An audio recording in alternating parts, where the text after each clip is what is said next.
तर राज्यातल्या सिंचन घोटाळ्यांसंदर्भात देवेंद्र फडणवीस यांनी एक नवा दावा केलाय। सिंचन घोटाळ्याचे आरोप खरे आहेत, पण या घोटाळ्यामध्ये अजित पवार दोषी नाहीत असं फडणवीस यांनी म्हटलंय।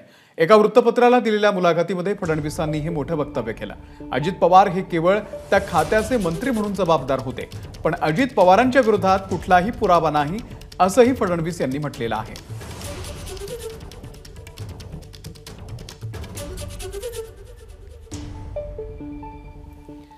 तर सिंचन घोटाळ्यासंदर्भात देवेंद्र फडणवीस यांनी नेमका काय दावा केलाय आपण पाहूयात।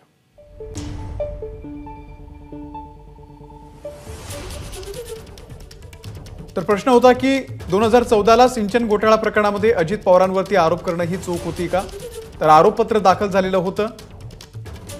फडणवीस म्हणाले की मी लावलेले सारे आरोप खरे ठरलेले आहेत, मी उपस्थित केलेल्या सर्व मुद्द्यांवरती कारवाई झालेली आहे। एफआयआर दाखल झाले, आरोपपत्र दाखल झाले, काही जण दोषी ठरले, टेंडर देतानाचे निकष बघितले गेले। अजित पवार सिंचन विभागाचे प्रमुख होते, त्यांच्यावरती आरोप मी केले, साहजिकच त्यांना जबाबदार धरलं गेलं। 13-14 वर्षांच्या काळात तपास यंत्रणांनी सगळं तपासलं, पण एकही आरोपपत्रामध्ये अजित पवारांना थेटपणे जबाबदार धरलं गेलं नाही। शेवटी आम्हीही तपास संस्था काय सांगतात ते स्वीकारणार। दरम्यान फडणवीसांच्या या वक्तव्यावरती आता विरोधकांनी अजित पवार आणि फडणवीसांना घेरण्याचा प्रयत्न केलाय। पाहूया। आता हे देवेंद्र फडणवीस यांना हा जावई शोध कधी लागला हे त्यांनी सांगितलं पाहिजे, आणि तो जर सांगितला असेल तर त्यांनी पंतप्रधानांना का ब्रीफ केलं नाही? आज पंतप्रधानांच्याकडं देशातल्या भ्रष्टाचाराबद्दल जास्त माहिती आहे का देवेंद्र फडणवीस यांच्याकडे आहे?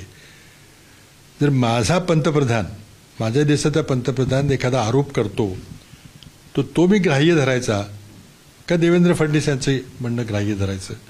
त्यावेळेला आम्हाला ते आहे असं वाटलं, पण ज्या वेळेला तपास यंत्रणांनी पूर्णपणाचा तपास केला, सर्व तपास यंत्रणांनी, त्यावेळेला त्याच्यामध्ये अजितदादा किंवा सुनील तटकरेंचा काही सहभाग आढळून आलेला नाही असं स्पष्टपणाने देवेंद्रजींनी त्या ठिकाणी सांगितलेलं आहे।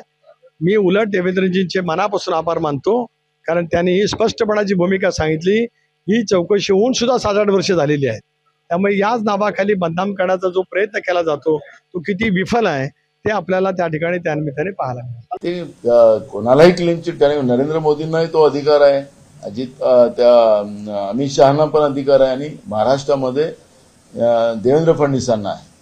कोर्टात कुठलंही काही प्रकरण चालू द्यायची गरज नाही, क्लीन चिट हेच देऊ शकतात, अशा पद्धतीचे हे वागतात आहे। एकाकडे चक्की पिसिंग सांगायचं आणि एकीकडे आता क्लीन चिट झालेलं आहे हे सांगायला हे मागं पडत नाही। पण उद्या अजून पुन्हा सरकार बदललं की पुन्हा ते त्यांच्यावर आरोप लागेल हे आपण नाकारता येत नाही। अजित पवाराला आपण तुरुंगात टाकणार होता, चक्की पिसिंग, त्यांचं किसिंग करताय पिसिंगच्या ऐवजी, त्याच्यावर बोला।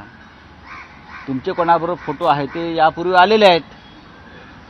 आपल्या बंगल्यावरती कोणाचा वावर असतो आणि कोण कोण होतं त्याच्यात मला पडायचं नाही। आपल्या आणि आपल्या कुटुंबाचे फोटो कोणाबरोबर असतात, फोटो येतात, लोक येतात गर्दीमध्ये, फोटो काढतात। आपण सार्वजनिक जीवनामध्ये आहोत हे ते विसरलेले दिसतात। एबीपी माझा, उघडा डोळे बघा नीट।